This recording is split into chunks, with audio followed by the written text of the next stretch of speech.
মাননীয় অর্থ বিভাগের মন্ত্রী মহোদয় অনুগ্রহ করে বলিবেন কি, আমরা দেখেছি ফ্যাসিস্ট আমলে একজন ব্যক্তির নামে বর্ষ পালিত হয়েছে, মুজিব বর্ষ।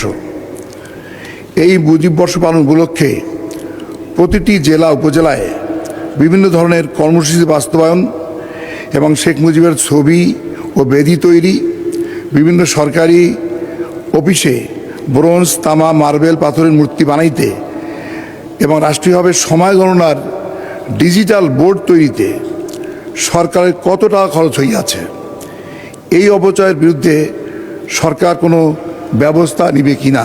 মুজিব বর্ষ পালন উপলক্ষে প্রতিটি জেলা উপজেলায় বিভিন্ন ধরনের কর্মসূচি বাস্তবায়ন এবং শেখ মুজিবের ছবি ও বেদি তৈরি, বিভিন্ন সরকারি অফিসে ব্রোঞ্জ, তামা, মার্বেল, পাথরের মূর্তি বানাইতে এবং রাষ্ট্রীয়ভাবে সময় গণনার ডিজিটাল বোর্ড তৈরিতে সকল মন্ত্রণালয় বিভাগ সর্বমোট 982,91,74,74,000 কোটি টাকা ব্যয় করেছে মাননীয় স্পিকার।